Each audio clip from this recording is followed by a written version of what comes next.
थियो हुजे, जंहिं वक़्तु जन्नत जो इफ्तिताह हुजे, जंहिं वक़्तु सरकार दो आलम जा कदम मुबारक जन्नत जे अंदर वञण जे लाइ तयार हुजे, जंहिं वक़्त में इंतज़ार में हूर सेड़ा चवनि ऐं मलाइक इंतज़ार में बीठा हुजनि, उहो मंज़र ॾिसण जी विलायत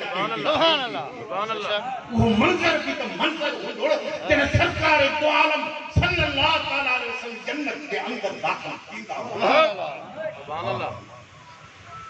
उन्हीं वक़्त में पाण फरमायूं इन्हीं मंज़र खे ॾिसण जे लाइ इन्हीं वक़्त में मुंहिंजो संगती हज़रत उस्मान सुभान अल्लाह छा त साईं जे शान जी हद पाण फरमायूं त हिकिड़े हथ में अबू बकर सिद्दीक़ जो मुंहिंजो हथ मुबारक हूंदो, ॿिए हथ में अमीर उमर जो हथ हूंदो, इन्हीं शान सां असां जन्नत में दाख़िल सुभान अल्लाह बेशक तहक़ीक़ सोना वाह करूं त अल्लाह सां तव्हां असांखे पंहिंजे मुर्शिद मशहूर वारे साईं जी रिफ़ात आमीन आमीन आमीन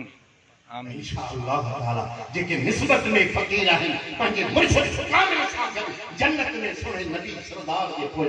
सुभान अल्लाह ऐं ॿियो आहे हज़रत मूसा अलैहिस्सलाम जो बयान आहे। हज़रत मूसा अलैहिस्सलाम जॾहिं फिरौन जे ज़ुल्म खां पंहिंजी क़ौम खे आजो करे नील दरिया ते पहुता, उन वक़्त में 12 लख लश्कर वठी फिरौन साईं जे गॾु पियो। उन वक़्त में हुकुम थियो, वक़्तु सोढ़ो पइजी वियो, मथों आवाज़ इहो मथों हुकुम आयो त नील दरिया में हज़रत यूसुफ अलैहिस्सलाम जो ताबूत आहे, उहो पाण सां गॾु खयूं फ़लस्तीन जी तरफ़ां वञूं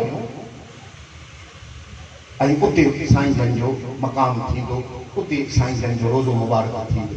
हाणे इहा ख़बर कंहिंखे न हुई, हेॾो वक़्तु सोढ़ो पए थो, पोयों फिरौन जो लश्कर कयूं पियो अचे, पाण जॻह में उन्हनि जेके पाण सां गॾु हुया उन्हनि सभिनी में बनी इसराइलनि में ऐलान कयूं जंहिंखे बि जेकर हज़रत यूसुफ अलैहिस्सलाम जे मज़ार जी या ख़बर आहे जेको हिते दरिया में आहे, उहो असांखे ॿुधाए त असां उते उनखे जो ताबूत मुबारक कढी पाण सां गॾु वेंदासीं, पोइ असांखे रस्तो मिलंदो न त रस्तो सभिनी लाइनि में असांखे ख़बर न आहे। हिकिड़ी ॿुढड़ी हुजे का 100 सालनि जी का पुराणी, उन चयोसीं मूंखे ख़बर आहे, अम्मा जल्दी कर ॿुधा, हेॾो पोयों दुश्मन चढ़ियो थो अचे कि न साईं ईअं न ॿुधाईंदुसि, अॻु में मूंसां वाइदो कर त तोसां गॾु मां जन्नत में गॾु सुभान अल्लाह। पोइ मां ॿुधायो अम्मा तूं जन्नत आई आहे, तोखे रब जन्नत ॾींदो, न साईं मां तोसां गॾु हलां। हाणे साईं अची फाथो त हाणे कुराड़ीअ मज़बूत, हाणे जद कीअं छॾाए, ॿियनि बि घणो ई माईअ खे सम्झायो, पर कुराड़ी खे त मां मञा थो थी, तुंहिंजी मर्ज़ी भले फेरो न आंदा पे वेठे मथों वही आयो। ओ मूसा अलैहिस्सलाम तूं छो थो फिक्र करे, मुंहिंजी जन्नत का सोड़ी थी वेंदी, तोसां गॾु जन्नत में हले त के तोखे कहिड़ी कस लॻंदी। सोना सवाल कंदो करते इहे सवाल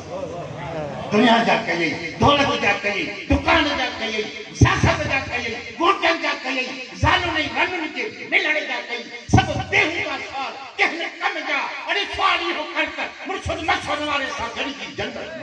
आमीन मुर्शिद सां गॾु जन्नत में वञा, खुदा जो कसम इन जहिड़ी नेमत जे दुनिया में न सुभान अल्लाह बेशक जन्नत में वञे, बाक़ी फकीर जो खपाई छा सुभान अल्लाह तहक़ीक़ जा साईं चई सहावा तोसां वाइदो थो कयां त मूंसां गॾु मुंहिंजे घर में तूं जन्नत सां गॾु जन्नत में गॾी हलंदी, जैसे ओ हिन हंध ते फोटियो ते ताबूत सुभान अल्लाह। छा थो सम्झे त रफ़ीक जो शान छा आहे,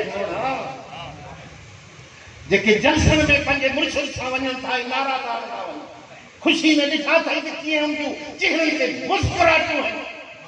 जेको नबी सां गॾु जन्नत में वञे त छा थो सम्झे त छा सुभान अल्लाह सुभान अल्लाह।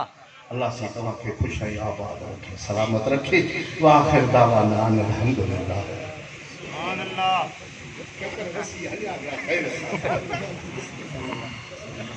सुभान अल्लाह। सुभान अल्लाह। सुभान अल्लाह।